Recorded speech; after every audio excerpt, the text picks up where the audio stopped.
Perkenalkan, nama saya Lailatul Fauziah dengan NPM 183.112.706.5240.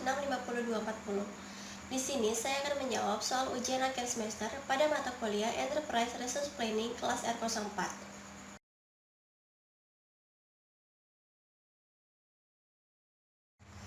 Jawaban nomor 1. Pada pre-sales activity, customer dapat mendapatkan penawaran harga melalui inquiry dan juga quotation. Quotation sifatnya adalah tertulis dan mengikat pada suatu jangka waktu tertentu. Sedangkan inquiry hanya sekedar penawaran harga tanpa adanya ikatan.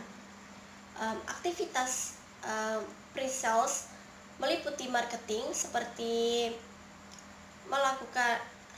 menghubungi customer melalui chat, telepon, kunjungan, ataupun surat menyurat. Contoh lainnya adalah perusahaan melakukan kontrak dengan pelanggan melalui teks, panggilan telepon, email, maupun bertatap muka secara langsung. Di dalam contoh yang saya ambil saat ini adalah perusahaan melakukan kuesioner melalui chatbot yang ada di suatu aplikasi, yaitu chatbot itu akan secara otomatis menjawab pertanyaan dari customer. Perusahaan mengirim kuesioner yang berisi pertanyaan utama seperti anggaran dan kerangka waktu tentang ide produk yang dapat menjadi metode lain untuk memulai percakapan dengan metode chatbot. Soal nomor 2, jelaskan production planning pada SAP ERP. Yang pertama ada sales forecasting, yaitu suatu kegiatan untuk memprediksi kebutuhan produk perusahaan untuk kedepannya. Yang kedua ada sales operation planning atau aggregate planning, yaitu kegiatan untuk menentukan apa yang akan perusahaan produksi dengan memperhatikan faktor seasonal, peak period, dan juga subkontrak. Yang ketiga ada demand management, yaitu sebuah perencanaan produksi yang dipecah menjadi unit waktu yang lebih kecil untuk memenuhi kebutuhan masing-masing produk secara individual. Yang keempat, kemudian juga ada production planning. Yang pertama adalah MRP atau Material Requirement Planning, yaitu menentukan jumlah dan waktu pesanan bahan baku. Yang kedua ada purchasing, yaitu informasi, kualitas, dan juga waktu dari proses MRP yang digunakan untuk membuat plan order bahan untuk dikirim ke pemasok yang sesuai.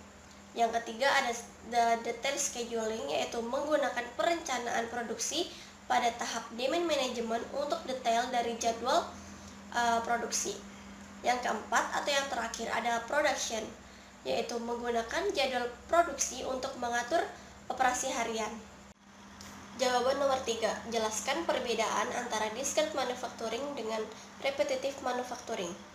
Pada discrete manufacturing, yang pertama adalah produksi yang berdasarkan pesanan, yaitu produksi individu. Yang kedua, produk yang seling berubah. Kemudian berbagai urutan pusat kerja. Kemudian ada produk setengah jadi, sering dimasukkan ke dalam penyimpanan sementara. Komponen dipentaskan dengan mengacu pada pemesanan. Kemudian ada pemrosesan status. Yang ketujuh ada konfirmasi penyelesaian atau backflush untuk pesanan operasi individu. Yang kedelapan ada pengendalian biaya yang berdasarkan pesanan. Sedangkan pada repetitive manufacturing, produksi berdasarkan periode, yaitu produksi dengan jumlah tertentu per periode. Terus produk yang dihasilkan tidak berubah selama periode waktu yang lebih lama. Yang ketiga, aliran stabil melalui produksi, yaitu perotean yang disederhanakan. Yang keempat, produk setengah jadi sering langsung diproses tanpa adanya penyimpanan sementara. Kemudian yang kelima, komponen ditampilkan pada baris secara berkala dengan anonim. Kemudian yang keenam ada upaya pengendalian yang berkurang, yaitu tidak adanya prosedur status. Yang ketujuh, backflush berbasis periode. Yang kedelapan ada pengendalian biaya berdasarkan periode.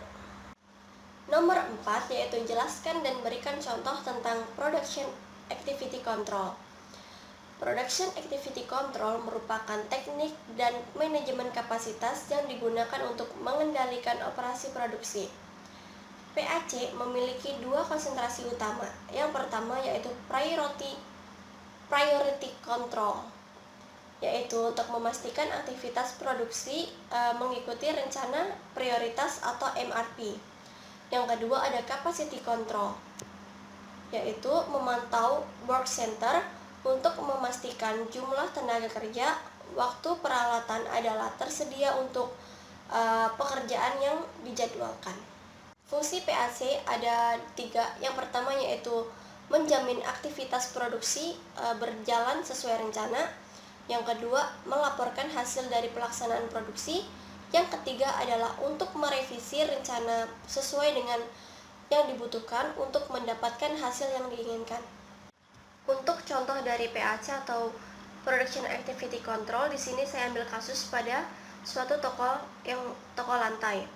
Ada 3 elemen utama untuk kontrol pada toko lantai. Yang pertama adalah untuk mengembangkan rencana berdasarkan pengetahuan dan data yang tepat waktu yang akan memastikan semua persyaratan produksi terpenuhi. Tahap ini disebut dengan penjadwalan. Untuk yang step kedua, untuk mengimplementasikan rencana tersebut dengan mempertimbangkan status sistem produksi saat ini, tahap ini disebut dengan sebagai dengan pengiriman atau dispatching. Yang ketiga, untuk memantau atau memonitor status komponen vital dalam sistem selama aktivitas pengiriman, baik dengan mata telanjang atau dengan menggunakan metode berbasis teknologi. Untuk nomor 5, saya menggambar flow prosesnya di Draw.io. Berikut adalah flow prosesnya. Untuk soal nomor 5 yaitu gambarkan flow proses rekrutmen, interview, dan penerimaan pegawai. Sebagai pendaftar, kita akan melakukan pendaftaran di bagian HRD. Kemudian akan memasukkan syarat administrasi seperti CV, resume atau data diri dan sebagainya. Kemudian jika pria, maka menjadi karyawan lapangan.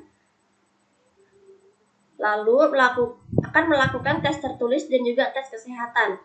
Jika tes tertulis jika tidak mengikuti tes tertulis, maka akan gagal. Namun jika mengikuti tes tertulis, kita akan langsung ke tahap selanjutnya yaitu tes kesehatan.